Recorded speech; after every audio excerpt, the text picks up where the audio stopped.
Hi, welcome to our channel where we share the most intriguing stories. When 6 mysterious trucks appeared on his private lot, Joel Reynolds thought it was a mistake. It wasn't. What followed was a war of property lines, power-hungry HOA leaders, and one man's refusal to back down. This isn't just a story, it's a suburban showdown for the ages.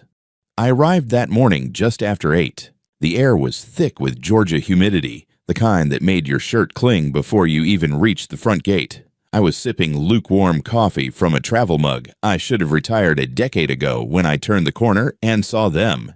6 of them.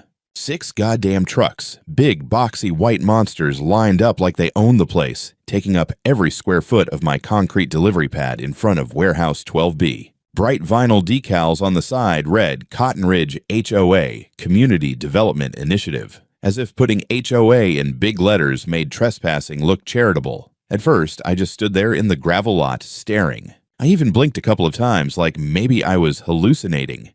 Nope, still there. A few drivers were standing around smoking like it was a truck stop. One had propped his boot on a tire, scrolling his phone like he was waiting on fries. I stepped out of the truck and walked over. "Excuse me," I said, keeping it civil. "What the hell are you doing on private property?" The guy with the phone barely glanced up. "Karen said we could unload here. HOA storage. Said it was fine." "Karen who?" He looked at me like I'd just asked who the president was. "Karen Lambert, HOA president." I felt my jaw tighten.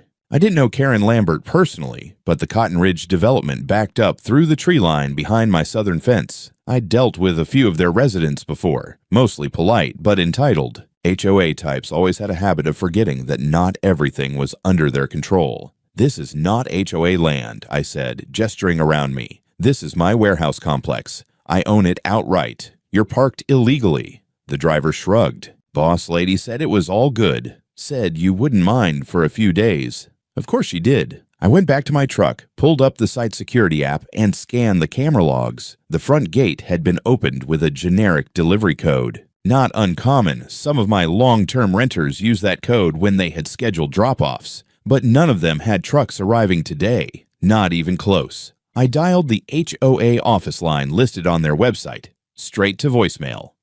"Hello, this is Joel Reynolds. I'm calling regarding unauthorized Cotton Ridge vehicles currently trespassing on my property. I need someone from your office to call me back immediately. You're occupying private space, and I am not part of your HOA. I expect full cooperation. Thank you." Click. I waited and waited. An hour passed. Then another. Around 10:30, a pearl white Mercedes SUV pulled up to the gate and buzzed in. My office assistant, bless her early bird punctuality, let them in before realizing who it was. And then she stepped out. The Queen of Cotton Ridge herself. Karen Lambert wore crisp white linen pants, expensive sandals, and oversized sunglasses that probably cost more than my security cameras. 2 assistants trailed behind her like interns following a senator. She smiled like she was walking into a lunch date, not a confrontation. "Oh, hi there," she said cheerfully, like I was a neighbor she'd borrowed sugar from last week. "I'm Karen Lambert. We spoke indirectly." "Not quite," I said, arms crossed. "You parked 6 trucks on private commercial property without any form of notice or agreement." Karen gave a little laugh, the kind rich people use when they're pretending they didn't just slap you. "It's just for a couple of days," she said. "We're installing new furniture in the community center, and the delivery contractor screwed us. No storage space. I figured, well, you weren't using this lot, and it's right here. Convenient, right?" "It's convenient for you," I said. "For me, it's a liability. A violation of access rights, and a huge insurance headache. These are commercial storage units. I have contracts, cameras, gates." "You didn't ask." Karen's tone shifted ever so slightly, like she was explaining math to a toddler. "Well, Joel, let's not be difficult. This is for the community. It's not like we dumped garbage here. These are assets. We're all neighbors after all. I assumed you'd understand the spirit of cooperation." "You assumed wrong." She gave me a tight-lipped smile. "I'm sure you wouldn't want to make this harder than it needs to be. If something were to get misplaced or damaged, it could become a real tangle to sort out." "Just saying." That did it. "You've got until sundown," I said, pointing at the trucks. "If they're still here after that, I'm closing the gates and treating them as abandoned property. Cameras are rolling, by the way." And anything left behind becomes part of an incident report. Karen arched a brow and glanced toward one of her assistants. Then she looked back at me, still smiling like she was hosting a charity gala. Well, good luck proving anything gets damaged. She turned on her heel and walked back to her SUV, hair bouncing like it had choreography. I stood there a minute, watching her drive off, 6 illegal trucks humming behind me in the Georgia sun. They had no idea what kind of storm they'd just stepped into. By 6 o'clock, the trucks were still there, not just parked, entrenched. No signs of movement, no apologies, no phone calls. Just 6 metal behemoths squatting on my concrete like they owned the place. I drove back from the diner, unwrapped the foil on a half-eaten patty melt, and stared at the gate monitor on my dashboard, chewing slowly. All right then. I pulled up to the keypad and tapped in the override sequence. A deep mechanical clunk echoed through the steel gateposts. My system wasn't your average warehouse fence. I'd invested years ago in a federal-grade programmable perimeter setup, automated locks, backup generators, and a cloud-synced camera array that fed directly to 2 redundant off-site servers. If they wanted to treat my property like a free-for-all, they were about to meet the full extent of a federal contractor turned pissed-off landlord. I made one more call to the sheriff's office, this time to Deputy Sandlin, who I'd worked with before, on a theft incident years back. Gave him a calm, detailed explanation. Unauthorized vehicles, suspected trespass, owner not present, no contract, no permissions. He said he'd send someone over within the hour. While I waited, I got on the horn with a couple of my regulars, a local labor crew that handled furniture transfers and confidential cleanouts. Paid well, showed up fast, no questions asked. Within 40 minutes, 2 box trucks and 4 guys in gloves and steel toes were backing up to warehouse 12B. Everything in these 6 is going into Bay 12, I told them, handing over an inventory checklist I'd drafted while waiting. Label each load as unidentified third-party freight. Secure it behind padlocked roll doors and slap barcode trackers on every pallet. Document every item. Owner, one of them asked. Unknown, left unattended on my private lot. You tell me. We got to work. Truck by truck, they cracked the rear gates and started unloading. It was like a garage sale for entitled morons, office chairs and shrink wrap, smart TVs, faux marble countertops, rolled AstroTurf, a pile of unused signage for something called Cotton Ridge Wellness Pavilion.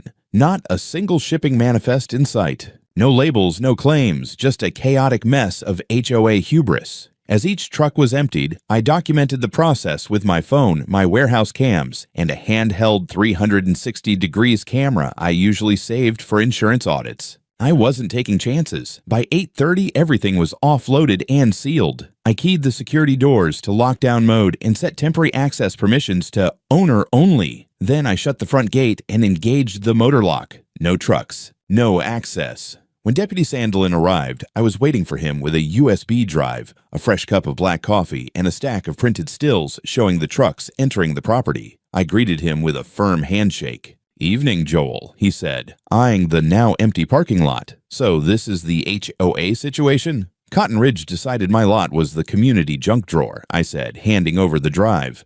"There's your entry time stamps, license plates, and a cute clip of their president promising to leave everything here for just a couple of days. No contracts, no rental agreement, not even a damn sticky note." Sandlin watched a few clips on the SE tablet in his cruiser, then gave a low whistle. "Yeah, that's a hell of a presumption on their part. I'd call it unlawful use of private commercial space. Think we've got grounds. I'll file the incident as criminal trespass and unauthorized use of property," he said, taking notes. "You've documented everything to hell and back. We'll issue a formal notice to Cotton Ridge HOA, and I'll send dispatch to arrange tow service for the trucks. Owner's got 72 hours to contest. After that, county impound." Perfect. An hour later, a contracted tow company began winching the last of the empty trucks onto flatbeds. I stayed outside the whole time, arms crossed, watching their precious HOA fleet ride off toward the county lot with flashing hazard lights and that hollow, defeated clunk of shame. No one from Cotton Ridge showed up. Not a single apology, not a peep. Just 6 stolen parking spots, 6 trucks full of furniture now legally in my custody, and a whole HOA that clearly thought I'd roll over like a doormat. The next morning, I was halfway through my second coffee when my phone rang. Unknown number. "Mr. Reynolds," said the voice on the other end, clipped and venomous. "This is Karen Lambert. I've just been informed you confiscated HOA property and towed 6 trucks. You've made a very serious mistake. I took a long sip. Morning, Karen. You are in possession of Cotton Ridge community assets. That's theft. No, Karen, I said calmly. It's called secure containment of abandoned property left without authorization. And last I checked, calling the cops doesn't exactly scream authorized delivery. I demand you release our furniture immediately. On my property, I said. You'll need to prove it's yours first. And even then, you're paying for storage, handling, labor, and security costs at commercial rates. You can't do that. I already did. There was a long silence on the line. I could practically hear her calculating whether to threaten or grovel. Good luck explaining this in court, she said finally, voice flat. I smiled. I was about to say the same thing. A week later, I got served. I was eating a turkey sandwich on the loading dock, half watching a storm crawl in from the west, when some poor guy in khakis and a visor handed me a manila envelope like it was anthrax. Civil suit, filed by the Cotton Ridge Homeowners Association. Claim: unlawful seizure of property, theft of community assets, and willful destruction of protected materials. Total damages requested $67,000. I laughed before I finished reading the first paragraph. The document read like it had been drafted by someone who'd watched too many courtroom dramas and thought trespassing meant sharing. They accused me of everything short of kidnapping the trucks. Apparently, I had exercised unlawful dominion over community enhancement resources and violated cooperative spirit expectations, whatever the hell that meant. I called my attorney, Martin Ellison, the moment I got back to my truck. Martin was an ex-Marine who'd become a real estate litigator after getting tired of watching developers screw over veterans. He answered before the second ring. "Tell me it's not from Cotton Ridge," he said. "It's from Cotton Ridge." On a scale of 1 to HOA, how insane are we talking? Full HOA. By Friday, we were in Cherokee County Civil Court for the initial hearing. Karen showed up in a beige power suit, like she was auditioning for a failed Senate run. She had 2 attorneys in tow, plus a man with a briefcase I'm pretty sure was just there to look important. I wore jeans and a clean shirt. Martin wore a dark blue blazer and that permanent no time for bullshit face he kept in his toolbox for HOA cases. Their side opened with passion.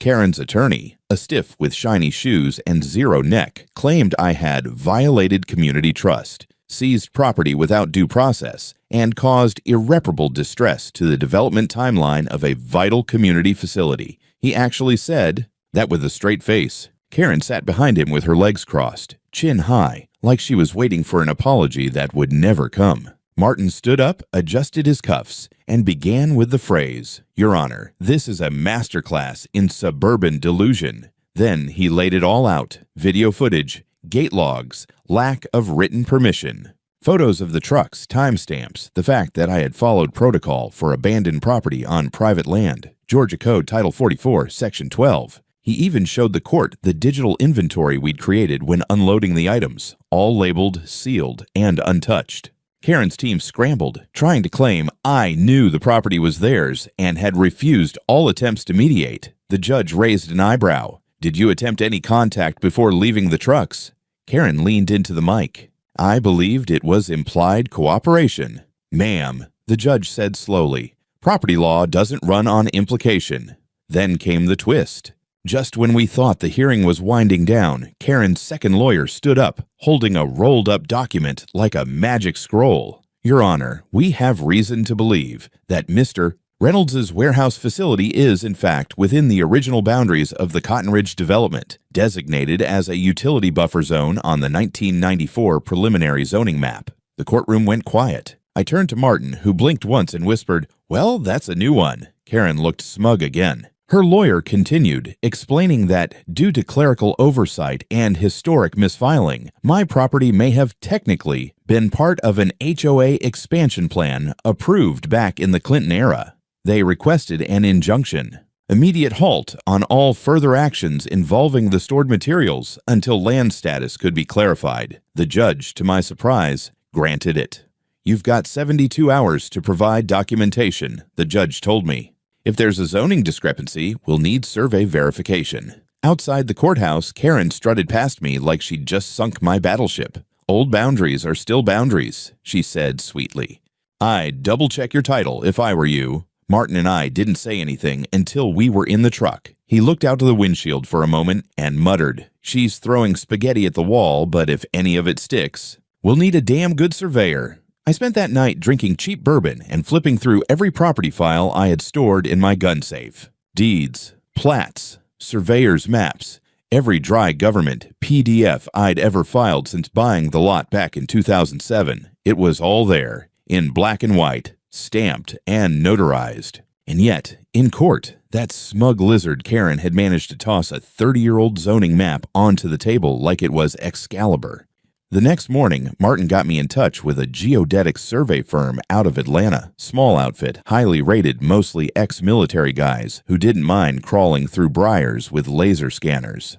They agreed to a rush job, which meant double the price. I told them I'd pay triple if they could shut Karen Lambert up with math and maps. They arrived on site 2 days later, 4 of them in khaki vests and wide-brimmed hats, looking like they were about to track poachers. Their lead, a guy named Don Whitaker, had worked on boundary disputes across 4 states and spoke with the slow precision of a man who knew people like to argue with facts. We started with the basics: GPS coordinate locking, LiDAR scans of the property lines, satellite overlays from the past 20 years. They cross-referenced everything with the Cherokee County tax assessor's records, the U.S., Geological Survey, and historical zoning approvals going back to the 90s. The process took the better part of a week. They combed the edges of my southern perimeter, where the tree line met the HOA's manicured backyards, using high-accuracy GNSS receivers to pin every stake. I watched Don mark each reading with a red flag and make tight notations in a leather-bound field book, like a man carving the truth into stone. 3 days in, he called me over.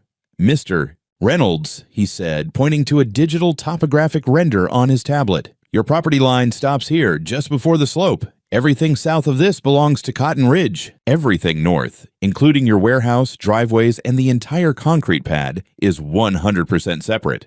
Meaning their map is wishful thinking. Turns out, the buffer zone on Karen's antique zoning map was never officially filed. It was part of an unapproved expansion plan, drafted, rejected, and shelved in '95. County records had 0 filings for any annexation past the Southern Creek line. Even better, the parcel I bought was originally designated for state logistics during a military supply reroute project. It had federal stamp origins. Don gave me the final report in a sleek folder, complete with a signed statement, geo-coordinates, and a notarized map that looked like something you'd use to start a war. We sent digital copies to Martin, who nearly burst out laughing on the phone. "She tried to beat you with a crayon sketch," he said. "You brought a sniper rifle." Back in court, Karen's lawyers tried to stall, claimed they needed time to verify our survey. The judge took one look at the paperwork and raised a brow. "This includes USGS data."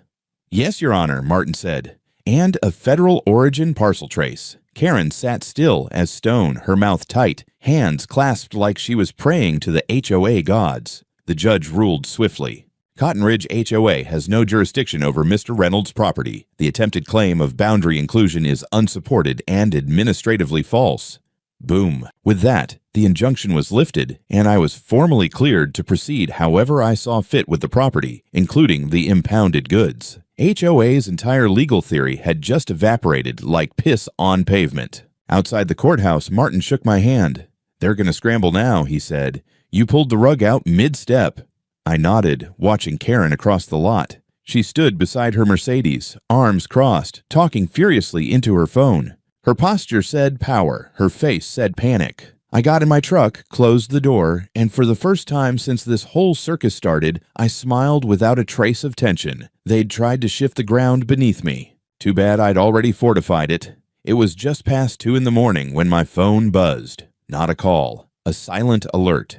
Zone 12B. Motion detected. I was already half awake. Light sleeper by nature. Worse since this HOA crap started. I reached for the tablet next to my bed, swiped open the security feed, and tapped into the IR cam mounted above the roll-up doors of Warehouse 12B. There they were, 3 figures in dark hoodies, moving low, fast, and quiet. One stood lookout near the gate while the other 2 crouched by the lock mechanism. I watched one of them pull out what looked like a cordless angle grinder, They weren't teenagers tagging a wall. These guys came prepared. I didn't panic. I didn't even sit up. I opened my drawer, pulled out my personal sidearm, and tapped the emergency routine on my system. Silent alarm engaged. Live footage transmitted to county dispatch. Local sheriff pinged directly. Estimated response time, 4 minutes. Then I leaned back and kept watching. The guy with the grinder started working the lower part of the security clasp, trying not to spark too much. They hadn't tripped the standard alarm. They were smart enough to disable obvious systems, but they didn't know about the internal failover sensors I'd embedded last fall. Motion-activated infrared, dual-channel alerts, and one lovely feature I like to call automated witness mode, which meant the moment they stepped inside, they'd be on camera from 3 angles. Sure enough, the door lifted just enough for one of them to slip in, flashlight beam bouncing along the racks. He moved with a purpose, not a looter. He knew what he was after. Suddenly, the outer yard lit up blue and red. Sheriff cruisers tore through the front gate like a SWAT team. 2 black and whites, sirens off but lights blazing, tires skidding slightly on the gravel. Within 10 seconds, the lookout bolted. Bad call. Deputy Sandlin tackled him into the concrete like a linebacker, cuffed him before the guy could finish his first sentence. The other 2. One ducked behind the truck dock, but my motion lights lit him up like a Christmas angel. The last poor bastard inside the warehouse tried to run back out, but got face-to-face with Deputy Molina and the muzzle of her 40th caliber. 3 suspects, 0 escape, all alive, all cuffed, all extremely quiet. I arrived 20 minutes later, still zipping up my jacket, thermos in hand. Sandlin met me near the gate. "You're not going to believe who we've got. Try me." He walked me to the cruisers.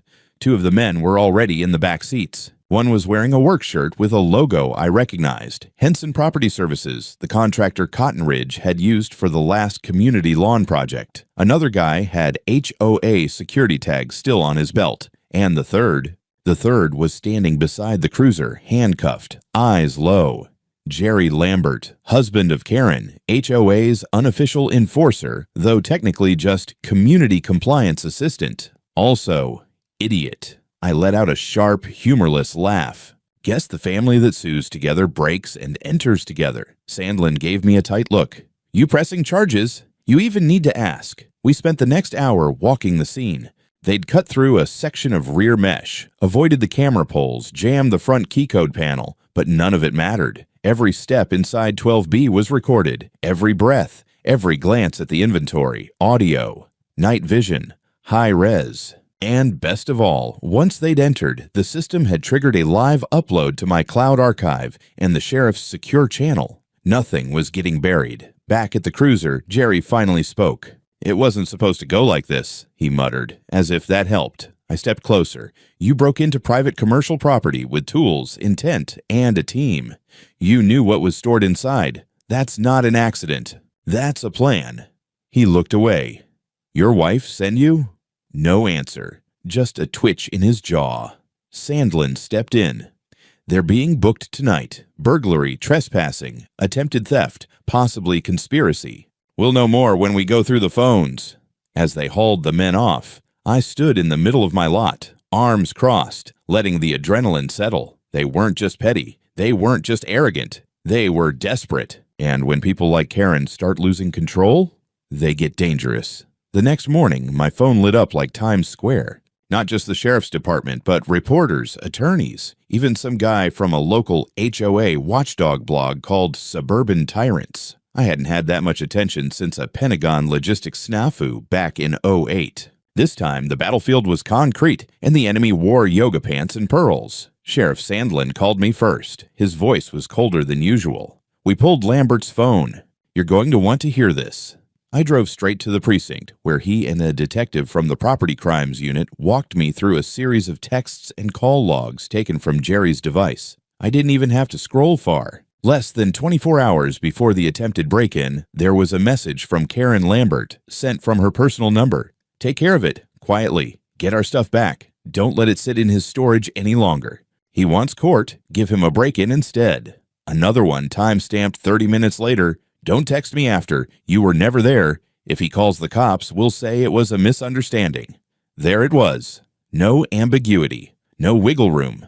No vague, this was all a mistake nonsense. This was a direct order from the president of the HOA to commit a felony. The detective scrolled further. Phone records, deleted voice memos recovered from cloud backups, one where Karen rants about getting even and not letting some private warehouse tyrant hold our community hostage. Her voice, her tone, her crime. By lunchtime, the DA had opened a case file: conspiracy to commit burglary, attempted theft, criminal trespass, and unlawful instruction to commit a crime. Karen Lambert was now the subject of a full-blown criminal investigation. She was arrested quietly that evening. They didn't knock down the door or slap on cuffs in front of the HOA clubhouse, but it hit the county blotter before the ink was dry on the paperwork. By 8 p.m., her mugshot was already circulating on neighborhood Facebook groups like wildfire. Half the comments were horrified. The other half were popcorn gifs and, finally, reactions. By 9, I had 2 TV crews parked outside my warehouse gate. One from Fox 5 Atlanta, the other from a local cable news channel called Metro Wire. The anchors stood in the gravel lot delivering breathless updates in front of the now famous warehouse 12B. I didn't ask for this spotlight, but I wasn't going to waste it either. So when they asked for comment, I gave one. Calm, precise, nothing emotional. When someone thinks community power is more important than property rights, this is the result. I didn't ask for a fight. But I'm not the type to back down from one either. If it takes court, evidence, and handcuffs to remind people that fences mean something, so be it. By the next morning, the Cotton Ridge HOA board was in total freefall. 3 members resigned within 48 hours. The vice president, some guy named Mark, who apparently hated Karen's guts for years, held a live stream to distance the HOA from all illegal activity. It was a disaster. Someone leaked emails showing that the board had known about the truck situation the entire time, but let Karen handle it to avoid pushback. The County HOA Oversight Commission stepped in 2 days later and placed Cotton Ridge HOA under external administrative review. The community bank accounts were frozen. All board activity suspended pending audit. Karen's name was scrubbed from the HOA website like she was a rogue CIA asset. Meanwhile, my lawyer Martin filed a civil suit against Karen personally, not just for trespassing, but for damages related to the break-in, the risk to my inventory, and defamation stemming from her public comments about my business. Karen made bail, of course. Her husband posted it, but her lawyer released a pathetic statement that made it worse. Ms. Lambert deeply regrets how this situation has spiraled. She acted in the best interest of her community. Best interest, my ass. You don't send people with bolt cutters into someone else's building and call it community service. My favorite part, the HOA tried to blame it all on miscommunication, claimed that Jerry acted on his own. But the court had the texts, the voice memos, and the smoking gun of HOA arrogance all in Karen's voice. The press ate it up. A columnist from the Cherokee Ledger called it the HOA scandal of the decade. They printed a full-page op-ed titled "The Tyranny of Good Intentions," when community power goes rogue. People started sending me pictures of their own HOA horror stories, some petty, some dangerous, all following the same pattern: power trips wrapped in pastel blouses and vague threats of community standards. One night I came home and found a 6-pack of beer and a handwritten thank you note on my porch from a fellow business owner who almost lost her bakery to HOA nonsense. You stood your ground. Respect. That meant more than the lawsuits, more than the news. Because in the end, this wasn't about trucks or property lines or even Karen. It was about drawing a line in concrete and saying, no further, not here. 3 weeks after the break-in, I found myself back in court. Only this time, it wasn't civil. It was criminal. The state of Georgia versus Karen Ann Lambert. She sat at the defendant's table in a dark blazer that didn't quite hide the sweat stains under her arms. Her legal team looked thinner now. Just one weary man in a cheap suit. The kind of guy you hire when your last lawyer jumps ship to protect his license. The courtroom was fuller than before. A handful of Cotton Ridge residents sat behind Karen, faces drawn, lips tight. On my side sat Martin, 2 uniformed deputies, and an assistant from the district attorney's office. The energy in the room wasn't tense. It was expectant. Like everyone was waiting for a crumbling tower to finally collapse. The prosecution laid it all out. Clear, professional, lethal. They started with the texts from Karen to Jerry. Played the audio recording where she told him, give him a break-in instead. They even subpoenaed internal HOA emails, revealing that Karen had tried to backdate a fake agreement with my name typed onto it. The timestamp alone was a joke, dated 2 days after the police report. Her own assistant testified that Karen had instructed the staff not to communicate directly with Mr. Reynolds and that she believed he'd fold if pressured enough. When the DA presented my security footage, it was over. 3 crystal-clear angles of Jerry and his crew breaking in, labeling boxes, rifling through the racks before getting arrested on camera. Karen's attorney tried to argue that she didn't explicitly instruct anyone to commit a felony, that her words were figurative and taken out of context. The judge cut him off halfway through. "Let me be clear," he said. "You are suggesting that give him a break-in instead was a metaphor." The lawyer squirmed. "A poor choice of words, Your Honor." "No, counselor, a criminal one." On the 4th day, the jury returned with a unanimous verdict on all charges. Guilty. The sentence, 9 years, with eligibility for parole after 5. Court costs, full restitution, and mandatory community service. Once she got out, the court also ordered the seizure of all personal communications devices used in planning the break-in and the freezing of Karen's HOA-related assets. But the part that mattered most to me? The court ruled that all costs related to warehouse security, item storage, labor, gate damage, and lost business opportunities were to be paid in full by the HOA and Karen jointly. Total awarded $19,200. It wasn't about the money, it was the principle. Every invoice I drafted, every truck I documented, every single late-night legal consult, recognized, official, on the record. When the judge asked if I had a final statement, I kept it simple. Property rights aren't optional. They're not suggestions. They're not something you override with a committee vote or a passive-aggressive smile. I didn't ask to become the poster boy for people sick of HOA abuse. But if that's what this becomes, I'm good with that. Karen didn't look at me once as they let her out in cuffs. Her face was unreadable, drained of color like she couldn't believe the world had stopped orbiting around her front lawn. Outside, a small group of Cotton Ridge residents gathered near the courthouse steps. One of them, a woman I recognized from the news footage, walked over and stuck out her hand. "We're not all like her," she said. "Some of us are glad you pushed back. We voted last night to dissolve the entire HOA board. We're starting over. Without Karen, without any of that power trip nonsense." I shook her hand. "Make it count this time." Martin and I went for coffee after. He looked tired but satisfied. "You know," he said, stirring sugar into his mug, "I've been fighting HOA egos for 15 years. But this is going in my highlight reel." I raised my cup. "To boundaries." He clinked his mug against mine. Literal and metaphorical. I checked my phone later that night. The headline on the Metro Wire homepage read, "HOA Queen Goes Down in Flames. Karen Lambert Sentenced in Private Warehouse Heist." Below it was a still frame from my security footage. Jerry mid-run, frozen in the spotlight, with a box of folding chairs in his hands. The comment section was a war zone. Some people were furious, others gleeful, but buried in the chaos was one that stood out. About time someone told an HOA to sit down and shut up.